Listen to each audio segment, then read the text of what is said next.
तो क्या आप जानते हैं कि बीजेपी कुछ ऐसे प्रोमिनेंट नेता जिनके ऊपर एलिगेशंस और लीगल केसेस लगे हैं, जिनमें अमित शाह, जय शाह और नितिन गडकरी भी हैं। तो आज हम उन्हीं नेताओं के बारे में बात करेंगे जिनके ऊपर कुछ लीगल केसेस और कंट्रोवर्सी चल रही है।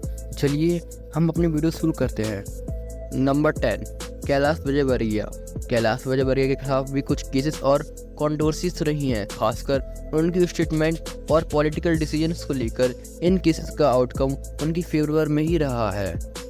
Number 9, Ravishankar Prasad. Legal challenges.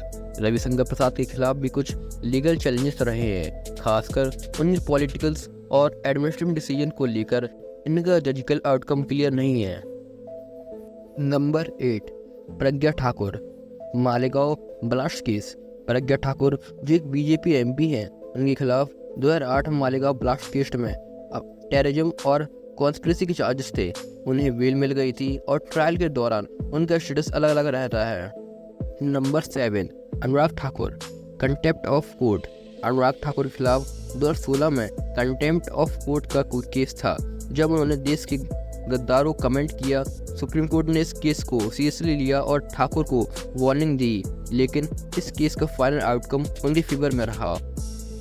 Number 6, Subramaniam स्वामी। सुब्रमण्यम स्वामी के खिलाफ कुछ डिफेमेशन और लायबिलिटी केस है, खासतौर पर उनकी आउटस्पोकन स्टेटमेंट के खिलाफ। इन केस में जजिकल आउटकम्स मिक्स्ड रहे हैं, लेकिन सुब्रमण्यम स्वामी ने इन एलिगेशन को डिनाई किया है।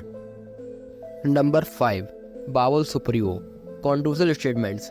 बाबुल सुप्रियो जो कि फॉर्मर यूनियन मिनिस्टर है, उनके खिलाफ कुछ लीगल केसेस है और कंट्रोवर्सीज रही हैं, खासकर उनकी स्टेटमेंट्स और बिहेवियर को लेकर, लेकिन उनका कोई कन्विक्शन नहीं हुआ है। Number 4, Nitin Gadkari. Corruption allegation. Nitin Gadkari के खिलाफ भी करप्शन के एलिगेशन आए थे, खासकर उनके टेरन के दौरान उनके खिलाफ लैंड और फाइनेंशियल इरेगुलरिटीज के एलिगेशन थे। गडकरी ने इन एलिगेशन को डिनाई किया और उन्हें किसी भी फॉर्मल कन्विक्शन का सामना नहीं करना पड़ा। Number 3, Jay Shah. Business profits. Jay Shah Amit Shah के पुत्र के खिलाफ 2018 में एलिगेशन आए कि उनकी कंपनी ने ज़्यादा प्रॉफिट कमाया। इन एलिगेशन को बीजेपी सपोर्टर्स ने पॉलिटिकली मोटिवेट कहा और इनका लीगल आउटकम क्लियर नहीं हुआ। Number 2, Suresh Prabhu. Railway corruption.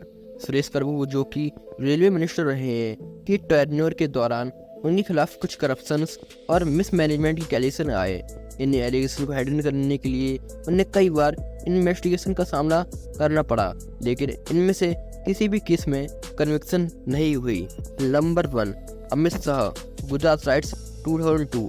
Amit Shah के खिलाफ गुजरात राइट्स के दौरान वायलेंस के इंसाइट करने के एलिगेशन थे। उनके नाम सरउद्दीन शेख इनकाउंटर केस में भी आया, जहां उन्हें कॉन्स्पिरेसी और मर्डर चार्जेस का सामना करना पड़ा, लेकिन उन्हें बाद में कोर्ट ने छोड़ दिया। इन नेताओं के खिलाफ केसेस और कंट्रोवर्सीज उनके पॉलिटिकल करियर्स का एक हिस्सा है और इनका इम्पैक्ट पॉलिटिकल डायमेंशन पर भी पड़ता है।